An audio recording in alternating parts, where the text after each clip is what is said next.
नमस्कार, research news में आपका स्वागत है।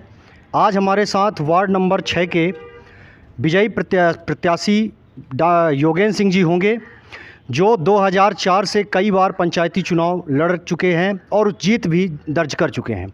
आज हमारे साथ योगेंद्र सिंह जी होंगे, जो बताएंगे कि किस तरह से जनता का इस बार सपोर्ट मिला तथा जनता का सपोर्ट दूसरे प्रत्याशियों को भी मिलता होगा, लेकिन उन्हें ही हर बार जनता क्यों विजयी बनाती है।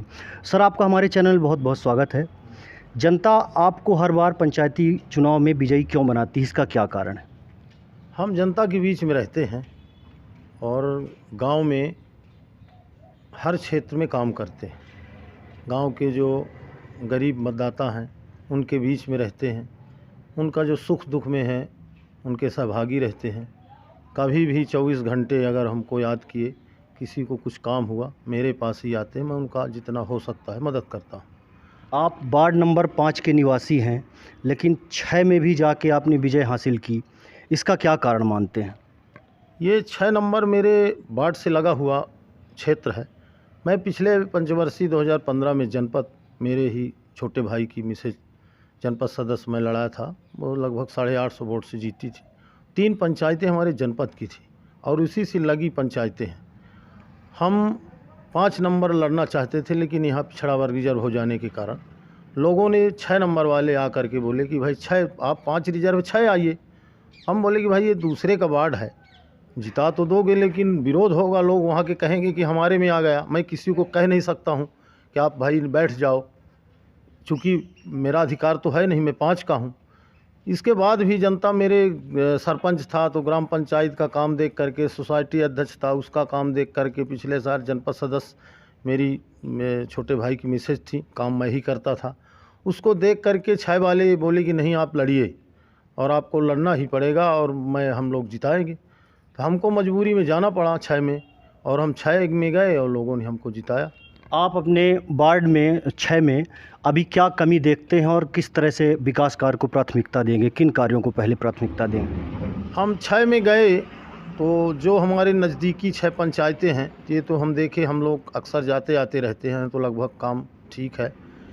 उस पार जब गए, नदी के उस पार जो 21 पंचायतें हैं, उनमें देखे बहुत सारी अभी त्रुटियां हैं। लोगों की रोड नहीं है, पानी के लिए लोग 2-2 किलोमीटर जा रहे हैं। हैंडपम्प, हम ये सब देखते थे जा कर के, अगर हम भरोसा दिलाते थे कि देखिए हम जीतने के बाद, जो हम तो अभी गए नहीं जिला पंचायत में, कैसा क्या अधिकार होता है। जाएंगे निश्चित तौर से, इतना बड़ा ज़िला है, उसमें अधिकार होगा, हैंडपम्प भी होंगे और नल जल योजना हर जगह लागू हो रही हैं। लेकिन हम कई पंचायतों में देखे कि 2-2 किलोमीटर से लाइनें लगी हैं हैंडपम्प के लिए। हम सुबह भी पहुंच जाते थे, हमारा प्रचार करने का एक तरीका अलग था, हम सुबह 5 बजे ही उठ के चले जाते थे। जब लोग यहाँ तैयार होते हैं तो हम लौट आते थे। तो हमको हर समय में लोगों ने मिला, मतलब सुबह भी मिले, उनके हम लाइनें देखे पानी भरने की। रोड की तो हर जगह कमियां हैं, बनाए भी हैं तो 1 साल में ही सब उखड़ गई हैं। मतलब बहुत सारी समस्याएं हैं, ख़ास तौर से ये पानी की समस्या, बिजली की समस्या। 2-2 महीने से ट्रांसफार्मर जले हैं, कोई न विधायक देखने को तैयार है, न कोई देखने को तैयार है। बड़ी दुर्गति हुई। हम लोगों ने कई बार फ़ोन ऑन करके 1-2 ट्रांसफार्मर लगवाए भी। खड्डा में एक ट्रांसफार्मर बहुत दिनों से जला था, 2 थे। हमने ई से बात किया, जेई से बात किया कि हमको बीच में चुनाव छोड़ के ही धरना प्रदर्शन करना पड़ेगा क्या। तब वो जा कर के एक ट्रांसफार्मर लगाया हरिजन बस्ती में, कुछ समस्या हल हुई। तो बहुत सारी समस्याएं हैं। मतलब आप ये मानते हैं कि पानी की समस्या आपके वार्ड में सबसे बड़ी होगी, जिस पे आप सबसे पहले ध्यान देंगे। आपके वार्ड के लोगों से हमें ये पता चला कि आप समाज सेवा से भी जुड़े रहते हैं। मुख्य रूप से किस तरह के समाज सेवा के कार्य आप करवाते हैं? समाज सेवा में मुख्य कार्य ये है कि जैसे यही बिजली की समस्या है, तो हम किसी नेता का नहीं, हम डायरेक्ट अधिकारियों से बात करते हैं। किसी गरीब की मान लीजिए डेथ हो गई, अगर उसके पास कुछ पैसा नहीं है कफन के लिए, ये सब दवाई के लिए पैसा नहीं है, तो हम जिस स्थिति में रहते हैं चल देते हैं, गाड़ी की व्यवस्था करा देते हैं, जो हो सकता है अस्पताल भी पहुंचाते हैं, पैसे की भी थोड़ा बहुत मदद करते हैं। शादी उदी गरीबों की होती है, अगर उनके यहाँ नहीं है कुछ तो उनके पूछ लिए क्या कैसे नहीं, उनकी मदद करते हैं। ये सब समाज सेवा का काम है।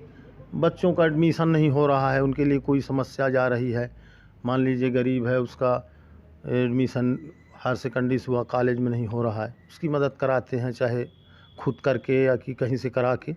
ये सब छोटी मोटी जो समस्याएं हैं समाज में बने रहते हैं, तो यही समाज सेवा का अपना मुख्य उद्देश्य है। इस बार नगर निगम में महापौर बदला गया 25 सालों के बाद, इसको आप किस तरह से देखते हैं? ये कई वर्षों से भाजपा का जो शासन सत्ता है उसका विरोध है। ख़ास तौर से ये जो सरकार बनी इस बार, तो सरकार बनी नहीं है, ये डकैती डाल दी गई है। सरकार कांग्रेस की बनी, डकैती डाल के बीजेपी वालों ने कब्जा कर लिया, उसका असर है। लोगों में आक्रोश है